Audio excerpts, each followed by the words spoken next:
Yeah, I think that's still the big question to me is like, let's just look at the biggest deals in disc golf, right? The Paul McBeth and the Ricky Wysocki deal, million a year. At the end of the day, these manufacturers have to look and like, would those $1 million make me more elsewhere, Mm-hmm. right? For Paul, I think Paul's million straight Worth in it. probably a Yeah. very good investment for Discraft, especially the initial launch, right? Ricky, it's tough to see from the outside looking in because Paul, you can see directly how many players are throwing Lunas, Onyxes, Zeuses. And yeah, you could argue that some of that's the mold, but the majority of it is that it's a Paul mold because like the Luna and the Roach, very, very close discs when you hold them in your hand. And, as far as like the Onyx goes, you could accomplish very similar shots with a Raptor. You can accomplish pretty much any disc, you can accomplish similar shots. So I don't think it's 100% the mold. It's Paul tied Mm-hmm. to the mold. So there's a very direct correlation there of like these discs are moving. They can track that because Mm-hmm. of Paul. Ricky hasn't had that. He has a Saki Bomb Slammer, but that's like the only mold. And that mold, they haven't done like a full production normal stock run. They're just still kind of they did their like first run, proto run. They did the Saki Bomb Slammer Pro Tour Championship run, the Raptor Eye Slammer. They've done some like fun runs with it, but they haven't done like a full production. So like looking at that, if you're dynamic, and then on top of that, you have the Kona deal on the flip side of that coin. We don't know the Page deal, but we know Page is making Discraft a Mm-hmm. lot of money. We don't know Dakona's making Dynamic a lot of money. So I think the way Discraft's done it, they're probably looking at their return being like, yeah, these investments in Page and Paul made a lot of sense. Dynamic, to be honest with you, a year into this, I don't know if they're looking at the Ricky and Kona deal going, yeah, that was a great decision.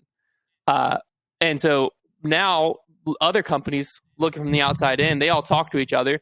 There's probably scenarios where players are shopping themselves around thinking, all right, this is my year. This is my time. Last year, look at all these big contracts they're signing. And they're stepping in and going, what the heck? What do you mean I'm not worth, 1/3 of Ricky's deal? Like, what do you mean I'm not worth 300,000 a year? And companies are like, what do you want us to do? Like, we just don't have it. Go elsewhere. And they go elsewhere, and it's like, you're not finding it elsewhere either. I would be surprised if that's not happening behind the scenes because, like, to say like a third of Ricky's deal a year, so we'll just say like, well, let's just say 250,000 a year, the Mm-hmm. Dickerson deal, what, like 4 years, $1 million. I don't think there's that many players that are getting offered that right now. But I would bet that there's probably 3 times the amount of players thinking they're worth that than being offered that. So I think it's going to be a very interesting time where like a lot of players expectations of what they're worth because of the contracts that are public are a lot higher than what they're probably getting offered behind the scenes. I think that might have to do with some of the players like stepping away, looking for shopping themselves elsewhere. And we still haven't seen a company get fully bit by it yet. But we could. That's definitely a possibility where if your Lone Star has, a full other business that's funding this in their like typical manufacturing gig. But if you are a company like Clash or something and you sign a huge player and you lock them in and you're like, this is it, we're taking a big risk.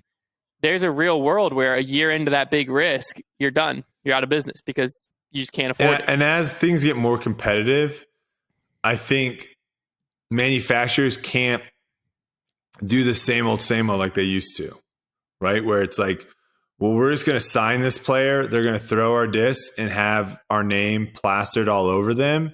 And that's it. Like that's not Yeah. good enough anymore.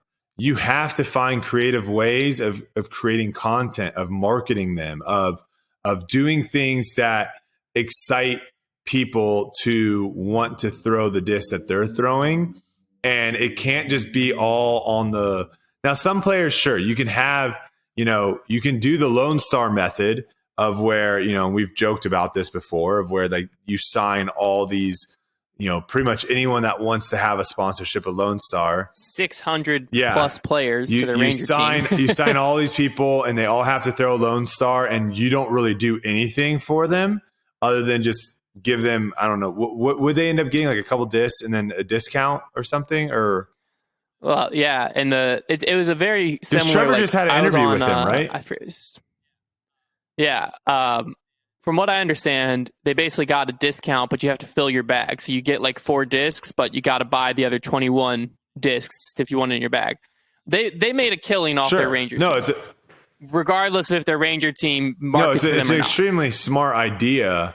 And again, we've talked about this. It's very similar to like skateboarding and that culture of like players just want to be able to say that they're sponsored, even though they might be getting hosed as being sponsored, because they might not be getting as much support, whatever. And again, it's like, if that's what you want to do, there's nothing wrong with that, but that doesn't necessarily work on the high end, right? Like if you're going to pay someone $100,000 to be, to throw your disc and stuff, some players, sure, you can just sit back, give them $100K, and they can do their thing, and that will make your money back and then some.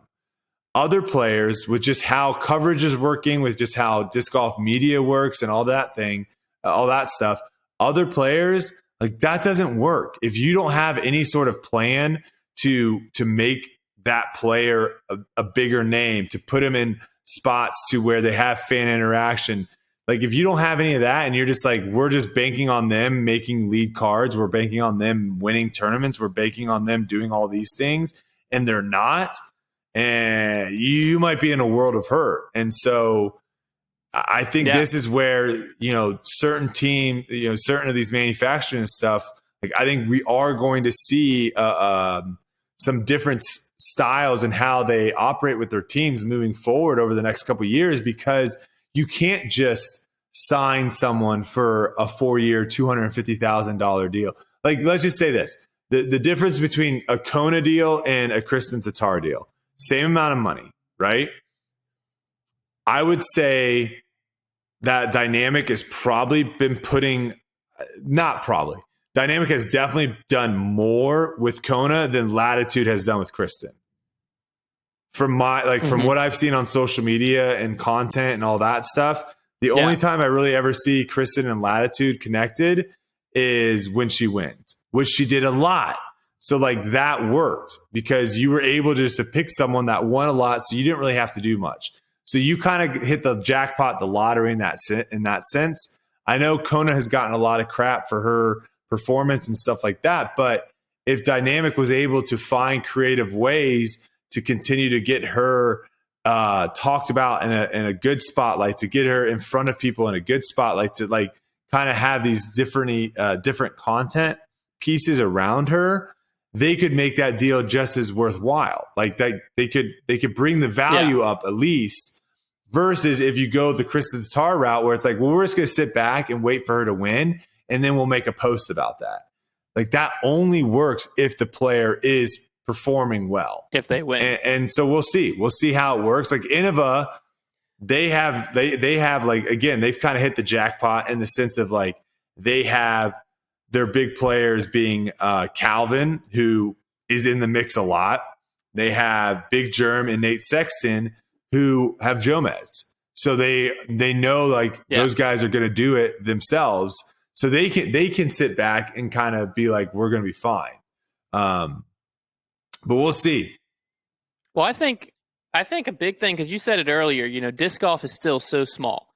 So realistically, within the current pool of disc golf players, there's only so much money to be circled around in the sport and made, to where if I'm a manufacturer and I have $500,000 a year that I can allocate to a team, and I'm looking at it thinking, man, I could sign one, maybe two big players, or I could spend $500,000 a year, the same money, on effort to grow disc golf and get new players that have never played before, and they're introduced to the sport through my plastic. I think that's more worth it. Because, like, to me, I'm very, like, Innova to this day is still the brand that feels the best in my hand. The only thing I can attribute that to is that's the brand I learned how to play disc golf with. Because I watch it with other people who are like just now getting into the sport, and I introduce them and I recommend like a Soul, because I think it's one of the best beginner mids, a Heat, a Paradox. I recommend these other discs, and then I hand them an Innova disc down the line, and they're like, this just doesn't feel good. Like I don't like how it feels. I'm like, what are you talking about? And then they're like, to them, the Z plastic, or if I get them on MVP train, Neutron plastic, that's what just feels good and comfortable, because like what you get introduced That's to the huge. sport with, a lot of times that's what feels like home. So if you're, a company that's if you're Clash and you can get into a huge PE program that you're in, a bunch of schools across the country, yeah, the majority of the people that are introduced to disc golf might play it for 6 months or a year and not touch it again. They might never touch it after that, after the first class. But you're going to have this core group that gets addicted to the sport, and they're introduced to the sport through your discs and through your plastic, and then they're going to always come back to that. And like, to me, that's a big marketing pool that a lot of stuff. Yeah, no, that is a good point about like definitely try to get them starting young. And I'm sure there are programs that can be created from some of these companies that would definitely help that. The one thing I would say that is, a big piece is like, what is the reason why so many companies have sponsored either athletes or sponsored influencers or ambassadors or any of that? Like, what is the reasoning for that? Well, if you have some random CFO or CEO or someone that is like behind the scenes kind of person show up to a 2,000 person assembly hall and put on a presentation, you might have a lot of people fall asleep. But if you get an ambassador, if you get a Tony Romo to come and talk about the product that this company makes, like that is going to resonate with so many more people.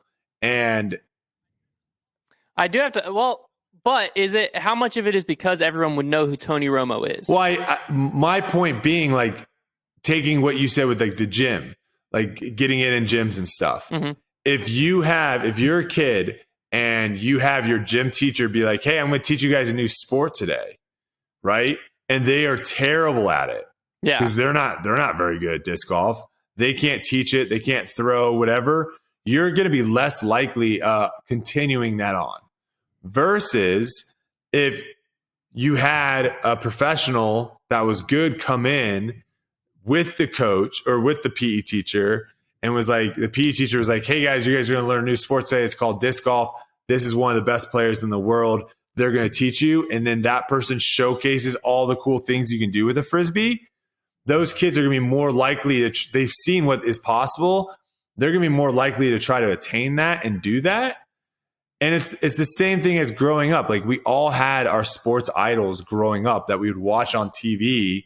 And then immediately after the basketball game or after the golf tournament or after the tennis match, you immediately go out to the court, to the field, to whatever, and like try to replicate what you just saw. One of the things that I vividly remember as a kid is watching Jason Williams, who played for the Sacramento Kings, white chocolate, if you will. I remember watching when he did that elbow pass. And yep. I remember like literally going to the gym immediately after that, like the next day, because I think it was obviously a night game or it might have been during the day on Sunday. But like everyone in the gym was doing that. Everyone was trying to figure out how to do it for like the next several days. And like that is the impact that pros, players, sponsored athletes, that's the big impact that they have on the generation. And I think that really is what disc golf needs to be trying to tap into. We don't need, sure, there is some value in going after like the ultimate Frisbee players that are now a little bit too old to play ultimate Frisbee to transition to disc golf. I think that is a very natural transition. Same with golf. Like, hey, you love golfing, but you want to do something that doesn't take 4 or 5 hours every time. Like disc golf, great transition. You can go play around in 45 minutes. But there needs to be something about trying to go get the kids, trying to go get those, someone like a Gannon Burr. And Gannon Burr's told his story of where, he was watching my Frisbee trick shots, bought a disc golf disc, not knowing it wasn't the same thing I was throwing, and then basically found disc golf through that, fell in love, and look who we have now. Like, those are the stories and those are the people that we need to be trying to reach and connect with. And if there's ways of getting the youth, I think it's going to be a lot easier using, and I agree with you, if I'm someone that has $500,000, the way I would allocate that money would be, let's sign someone for like $200,000 and then let's use that $400,000 to really blast not only our 200,000 players market and get them out in front of more people, but also use them to get in front of completely new people. Like let's do cool things with this person in front of new people or new eyeballs on social media as well. That I think is going to be huge. That to me would be my marketing plan if I had $500,000.